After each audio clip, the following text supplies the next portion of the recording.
Il était une fois deux sœurs qui avaient vécu comme des ennemies jurées pendant plus de 10 ans. Leurs noms étaient Divina et Dahlia, et elles étaient des jumelles identiques. Malgré leur ressemblance frappante, elles ne pouvaient pas se supporter. Divina était une femme réservée et disciplinée qui avait construit une carrière réussie en tant qu'architecte. Dahlia, sa sœur, était une entrepreneuse audacieuse et libre d'esprit dont la fortune s'étendait à plusieurs entreprises prospères. Les gens autour d'elle se demandaient souvent ce qui avait pu causer une telle rupture entre elles, mais les jumelles se souciaient peu de ce que les autres pensaient et vivaient leur vie séparément, loin l'une de l'autre. Elles avaient maîtrisé l'art de l'évitement. Villes différentes, cercles différents, vies différentes. Leur lien d'enfance s'était depuis longtemps estompé, remplacé par une amertume tacite que ni l'une ni l'autre ne souhaitait affronter. Ce qu'elles ignoraient, c'est que le destin avait d'autres plans pour elles. Un matin, un avocat les contacta toutes les deux avec une nouvelle déconcertante. Leur père bien-aimé venait de décéder après une longue maladie. Son dernier souhait était que, après ses funérailles, ses deux filles retournent à la maison et s'occupent ensemble de son héritage. Divina et sa sœur Dahlia n'avaient d'autre choix que de se confronter à nouveau. Elles arrivèrent au manoir de leur père après les funérailles, et l'air entre elles était chargé de tension. La dernière fois qu'elles s'étaient parlé remontait à plus d'une décennie, et même à cette époque, leur conversation était loin d'être paisible. L'avocat leur expliqua que tout ce que leur père possédait leur revenait, mais il y avait une condition. Avant de pouvoir revendiquer ou vendre un quelconque bien, les jumelles devaient vivre ensemble dans la maison pendant 3 mois.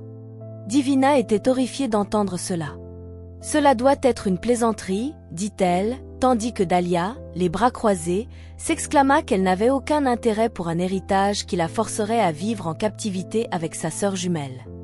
Alors qu'elles s'apprêtaient toutes deux à partir, l'avocat dit quelque chose qui les arrêta net. « Si vous partez aujourd'hui, vous n'aurez jamais l'opportunité de savoir qui est votre véritable mère. » Les jumelles, en entendant cela, furent stupéfaites. Elles avaient vécu toute leur vie en croyant que leur mère était morte, et pour la première fois en des années, elles partageaient la même expression, celle du choc. « Que voulez-vous dire par notre véritable mère ?» demanda simplement Divina, la voix tremblante d'incrédulité. L'avocat soupira et ajusta ses lunettes. « Votre père a laissé une lettre expliquant tout ce qui s'est passé. Cependant, vous ne recevrez cette lettre qu'après avoir passé les 3 mois ensemble dans cette maison. » Divina ricana et commença à parler. « Alors, quoi? On est censé jouer les sœurs heureuses juste pour obtenir une lettre ?» L'avocat resta calme.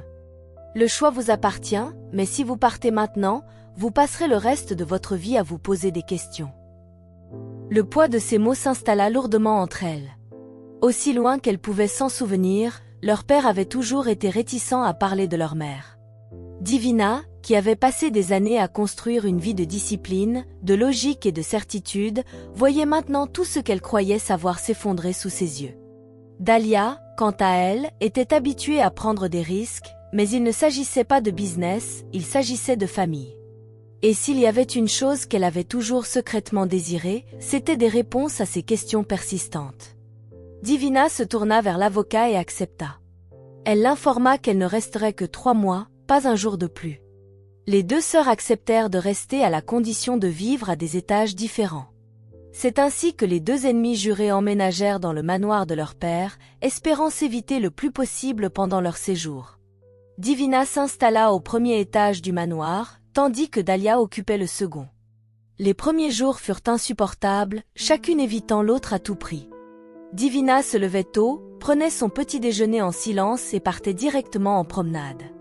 Dahlia, de son côté, passait la plupart de son temps dans le manoir, à passer des appels et à travailler sur ses différentes entreprises. Elles communiquaient à peine, gardant leur distance. Un soir, Divina rentra du travail pour découvrir que sa sœur Dahlia organisait une fête somptueuse. Épuisée, elle aspirait à retrouver le calme et la sérénité de la maison, mais son espoir fut anéanti lorsque Dahlia transforma le manoir en discothèque. La musique forte résonnait à travers la maison, rendant impossible pour Divina de l'ignorer. Remplie de rage, elle envoya la gouvernante dire à Dahlia de baisser la musique. Elle attendit patiemment, mais les minutes passèrent et la musique restait tout aussi forte. Furieuse, Divina se leva et suivit le son de la musique. Elle arriva dans la grande salle du second étage, remplie de gens qui dansaient et riaient. Divina marcha avec colère vers la chaîne stéréo et éteignit la musique. Le silence tomba sur la pièce, tous les regards se tournèrent vers elle. Dahlia, qui était dans un coin en train de fumer et de boire, n'en croyait pas ses yeux. Elle s'approcha de sa sœur avec colère et lui asséna une gifle retentissante. « La prochaine fois que tu croiseras mon chemin, ce sera la dernière fois que je te laisserai faire, » dit-elle à Divina, qui la regardait avec stupeur. Dahlia commença à l'insulter devant tous les invités, qui regardaient la scène avec incrédulité. Divina, humiliée, se retira dans sa chambre en souffrance. Dahlia remonta le volume de la musique, mais l'enthousiasme des invités s'était déjà évanoui. La tension dans le manoir monta rapidement après cette nuit-là. Divina se sentait humiliée et en colère. Elle se jura de ne jamais laisser passer l'incident de la veille.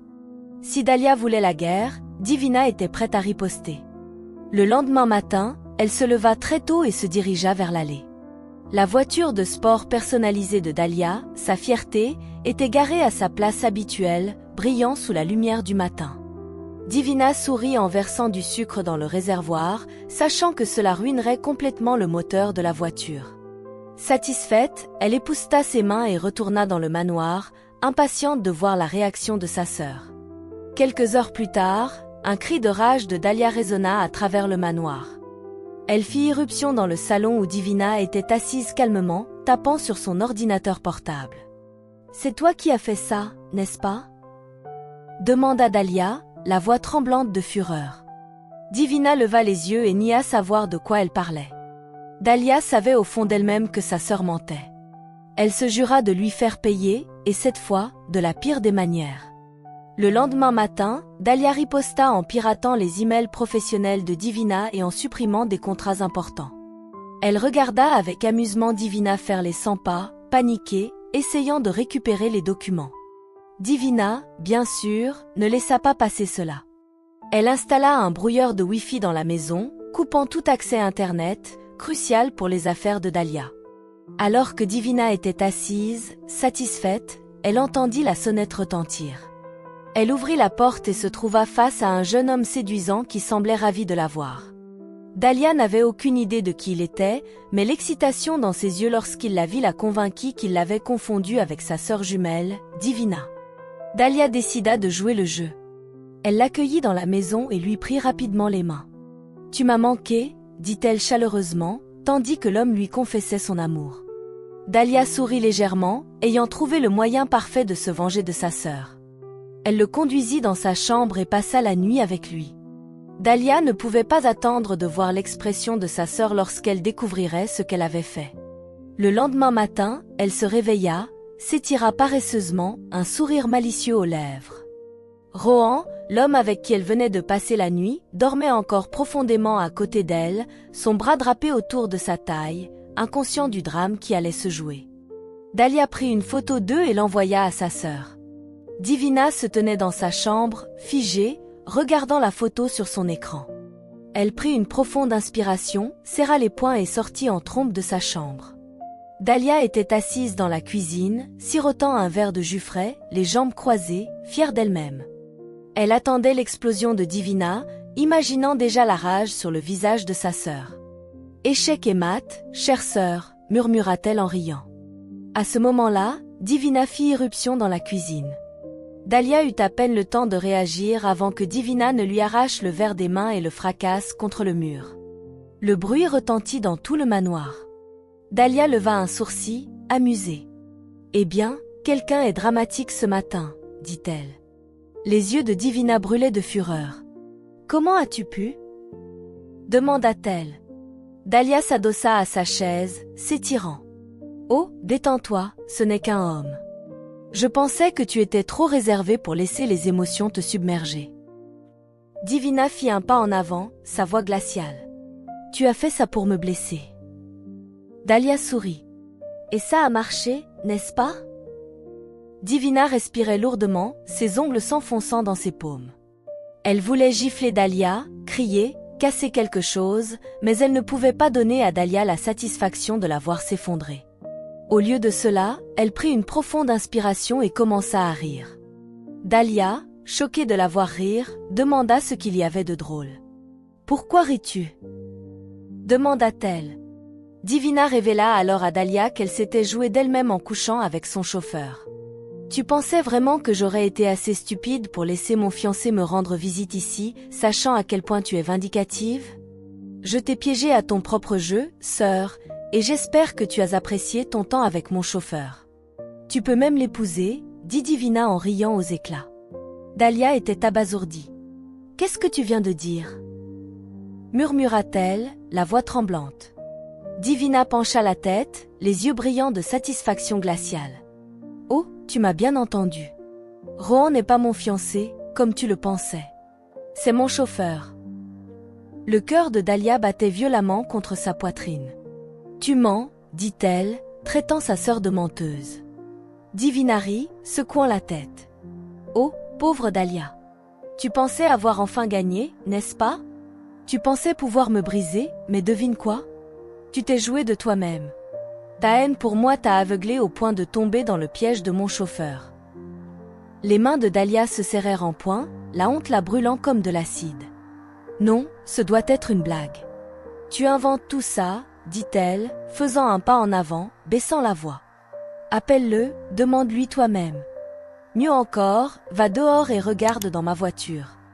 Il est assis là, prêt à me conduire en ville. » La respiration de Dahlia se coupa lorsqu'elle réalisa que Rohan était effectivement le chauffeur de sa sœur. Son corps entier tremblait tandis qu'une tempête de rage, de honte et de fureur la submergeait. Elle avait perdu, elle avait été piégée, elle avait construit toute sa vengeance sur du vent. Son visage se tordit de colère, sa respiration devenant saccadée. « Espèce de... » hurla-t-elle en saisissant un couteau de cuisine sur le comptoir et en se jetant en avant. La lame plongea dans l'abdomen de Divina, le sang coulant sur le sol. Divina recula en titubant, les yeux écarquillés de choc, tenant son ventre. Elle regarda ses doigts tremblants sur le manche du couteau, maintenant profondément enfoncé dans son abdomen. Dahlia se figea, un cri montant dans sa gorge, tandis qu'elle regardait sa sœur s'effondrer au sol, inconsciente. Dahlia était pétrifiée. La réalité de ce qu'elle avait fait la frappa comme une pierre. Elle se précipita aux côtés de sa sœur et commença à pleurer, les mains tremblantes. Elle appuya sur la plaie, les larmes coulant sur son visage. « Reste avec moi », murmura-t-elle frénétiquement, suppliant sa sœur de ne pas mourir. « S'il te plaît, ne meurs pas », cria-t-elle encore et encore, appelant à l'aide. Rohan se précipita dans la cuisine et fut confronté à l'horrible scène. Il conduisit rapidement sa patronne à l'hôpital, où les médecins se mirent immédiatement au travail pour lui sauver la vie. Les heures passèrent, et Dahlia ne pouvait se pardonner ce qu'elle avait fait. Tuer sa sœur jumelle n'était pas quelque chose qu'elle avait jamais envisagé, mais la vie les avait malmenés. Assise dans la salle d'attente froide, les mains couvertes de sang séché, son cœur battait à tout rompre tandis que son esprit tournait comme un carrousel. Pendant des années, elle s'était dit qu'elle détestait sa sœur jumelle Divina, qu'elle la méprisait de tout son être. Mais à ce moment-là, assise là, attendant de savoir si sa sœur vivrait ou mourrait, elle réalisa qu'elle ne l'avait jamais vraiment détestée. Elle avait seulement détesté ce que Divina semblait lui avoir fait plus de 12 ans auparavant. Les jumelles avaient alors 16 ans, jeunes, naïves et pleines d'amour l'une pour l'autre. Mais tout avait changé. Les jumelles étaient allées à l'église pour une veillée de prière. Le pasteur, un jeune homme, leur avait demandé de l'aider à nettoyer le bureau paroissial avant le début de la veillée. Alors qu'elle nettoyait, le pasteur pointa du doigt Dahlia, disant qu'un esprit sombre l'avait possédée. À cette époque, Dahlia était rebelle et têtue, faisant des choses qu'on lui interdisait, ce qui faisait douter les gens de sa possession. Le pasteur ordonna alors à Dahlia de s'allonger sur le sol tandis qu'il montait sur elle, prétendant effectuer une délivrance. Dahlia cria de toutes ses forces, suppliant sa sœur de la sauver, mais Divina resta là, figée, regardant le pasteur plaquer Dahlia au sol, récitant des prières tout en fixant sa robe. Dahlia se débattit, donna des coups de pied, cria, mais la prise du pasteur était ferme. « Divina, aide-moi » cria-t-elle encore et encore, mais Divina resta là, paralysée par la peur, ses yeux passant de Dahlia au pasteur, incertaine. L'autorité de l'Église et la peur de remettre en question un homme de Dieu la réduisirent au silence. Dahlia se battit seule cette nuit-là. Elle utilisa chaque once de sa force pour se libérer et s'enfuir. Lorsqu'elle se retourna enfin pour regarder sa sœur, s'attendant à ce qu'elle la suive, elle vit Divina dans les bras du même pasteur qui la remerciait pour un travail bien fait. Dahlia ne pouvait pas en croire ses oreilles. Elle ne pouvait pas croire que sa sœur jumelle puisse faire une telle chose. Ses mots se brisèrent tandis qu'elle était assise à l'hôpital, le sang de sa sœur séchant encore sur ses mains. Une infirmière entra et révéla que sa sœur était stable. « Elle aimerait vous voir maintenant », dit l'infirmière à Dahlia, qui entra dans la chambre d'hôpital pour voir sa sœur. Dahlia s'assit à côté de Divina, et pour la première fois, elle était impatiente d'entendre ce que sa sœur avait à dire. Divina commença à parler, s'excusant d'abord auprès de Dahlia pour cette nuit fatidique. Elle raconta toute l'histoire à Dahlia. Pendant toutes ces années, Dahlia avait passé des années à croire que Divina l'avait trahi de la pire des manières. Cette nuit à l'église avait hanté Dahlia pendant des années, tordant son cœur dans un lieu de ténèbres. Elle s'était convaincue que Divina avait regardé le pasteur l'agresser, qu'elle était même une participante volontaire à l'agression. Pour cela, elle avait passé 12 longues années à détester sa sœur. Mais ce qu'elle ne savait pas, c'est que tout n'était pas comme il semblait. Divina n'était pas une complice, comme Dahlia l'avait pensé. Elle était en fait une victime qui craignait pour sa propre vie. Le pasteur, quelques jours avant l'incident, lui avait montré un miroir qu'il prétendait pouvoir utiliser pour mettre fin à sa vie. Il avait parlé dans le miroir en sa présence, appelant le nom de Dahlia encore et encore. Divina était terrifiée de voir Dahlia apparaître dans le miroir. Il l'avait menacée, disant que si elle ne lui amenait pas Dahlia, il les tuerait toutes les deux. Divina, remplie de terreur, avait amené sa sœur à lui. Elle était restée figée cette nuit-là, non pas par trahison, mais par une peur écrasante pour leurs deux vies. Mais Dahlia ne lui avait jamais laissé la chance de s'expliquer. La douleur et l'amertume qui avaient séparé les jumelles pendant 12 ans étaient enracinées dans la peur, la manipulation et un malentendu qui s'étaient envenimés en une haine totale. Dahlia était assise, figée, le cœur battant dans sa poitrine, regardant sa sœur, incapable de croire ce qu'elle venait d'entendre. Pendant 12 ans, elle avait porté tant de haine, croyant que Divina l'avait trahie de la pire des manières. Mais maintenant, tout ce en quoi elle avait cru s'effondrait devant elle comme un château de cartes. Des larmes remplirent ses yeux tandis qu'elle demandait à Divina pourquoi elle ne lui avait jamais parlé de tout cela. Divina grimaça de douleur en s'ajustant sur le lit d'hôpital. « J'ai essayé, Dahlia. J'ai essayé tant de fois, mais tu ne m'as jamais donné une chance. Tu me regardais avec tant de colère dans les yeux, alors j'ai pensé que peut-être tu étais mieux sans savoir que j'étais la méchante. » Dahlia secoua la tête, les larmes coulant sur ses joues. « J'avais tellement tort, Divina. J'aurais dû écouter. J'aurais dû demander. » Elle tendit la main pour saisir celle de Divina, la serrant fort. « J'ai gaspillé 12 ans à te détester pour quelque chose que tu n'avais même pas fait. » Divina serra faiblement la main de Dahlia. « Nous avons toutes les deux perdu 12 ans, Dahlia, mais nous n'avons pas à en perdre davantage. » Dahlia sanglota, s'accrochant à la main de sa sœur, le regret la déchirant. « Je t'ai poignardée, Divina. J'ai failli te tuer. Comment puis-je vivre avec ça ?» Divina sourit faiblement. « Tu vis en faisant ce qui est juste. Nous recommençons, en tant que sœurs, en tant que jumelles. » Pour la première fois en des années, les jumelles se tinrent l'une l'autre, leur cœur enfin libéré du poids du passé, tandis qu'elles acceptaient de laisser le passé derrière elles. Les 3 mois touchèrent enfin à leur fin, et l'avocat convoqua une réunion où la lettre tant attendue de leur père fut enfin révélée. Divina et Dahlia étaient assises côte à côte dans le bureau de l'avocat, leurs doigts entrelacés. C'était un contraste frappant avec le premier jour où elles étaient entrées dans le bureau avec amertume et ressentiment dans leur cœur. Maintenant, après tout ce qu'elles avaient traversé, elles étaient prêtes à affronter la vérité ensemble. L'avocat se racla la gorge et déplia la lettre. « Mes chères filles, si vous lisez ceci, cela signifie que vous avez passé 3 mois ensemble dans notre maison. C'est tout ce que j'ai toujours voulu, vous donner une chance de retrouver le chemin l'une vers l'autre. Je sais que je vous ai déçu de bien des manières, surtout en ce qui concerne la paix entre vous deux. La vérité est que votre mère est morte, et tout ce que vous avez entendu à son sujet est vrai.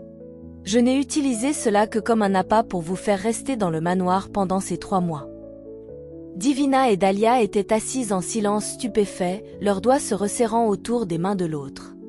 Elles avaient enduré tant de choses, espérant trouver des réponses sur leur mère, pour réaliser que leur père les avait manipulées pour qu'elles se réconcilient. L'avocat continua à lire. Je savais que si je vous disais la vérité, vous seriez partis sans jamais essayer de réparer votre lien brisé. Mais je savais aussi qu'au fond de vous, vous vous aimiez encore, même si la fierté et la douleur vous avaient aveuglé. Je ne pouvais pas supporter l'idée de mourir en sachant que mes filles, les 2 personnes que j'aime le plus, vivraient le reste de leur vie comme ennemies. Divina expira brusquement, secouant la tête. Alors, tout cela n'était qu'un mensonge, murmura-t-elle. Dahlia, encore en train de digérer la révélation, dit « Il nous a piégés ». Sa voix était empreinte d'incrédulité. L'avocat répondit « Votre père savait que c'était la seule façon de vous réunir. Il regrettait de ne pas être intervenu plus tôt et voulait vous donner une dernière chance de réconciliation. » Dahlia s'adossa à sa chambre, les événements des 3 derniers mois se rejouant dans son esprit. Chaque dispute, chaque blessure, chaque moment de réconciliation avait conduit à ce moment précis. Et pourtant, malgré la tromperie, quelque chose en elle avait changé. Elle se tourna vers Divina et commença à parler. « Écoute, Dahlia, je sais que tu es en colère, mais regarde-nous.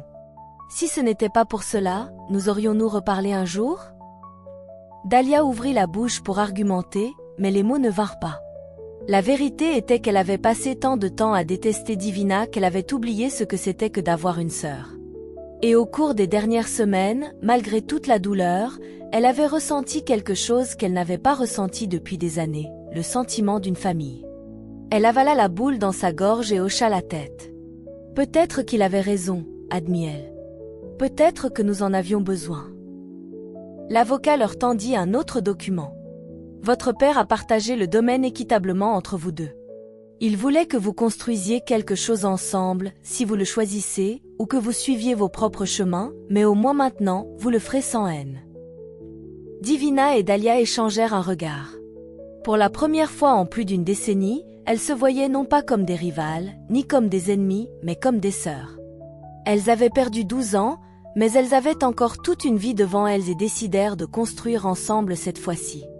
Elles décidèrent de travailler ensemble, en tant que sœurs, en tant que famille, en tant que 2 moitiés d'un tout qui avait été brisé depuis bien trop longtemps. C'est ainsi que les jumelles retrouvèrent le chemin l'une vers l'autre et vécurent le reste de leur vie en paix. La leçon à tirer de cette histoire est que tout n'est pas toujours ce qu'il semble être dans la vie. Ne soyez pas trop prompt à tirer des conclusions, car vous pourriez finir par vous accrocher à la douleur et au ressentiment pour quelque chose qui n'a jamais été réel. Apprenez toujours à communiquer, car le manque de communication peut mener à des conflits inutiles. J'espère que vous avez apprécié l'histoire.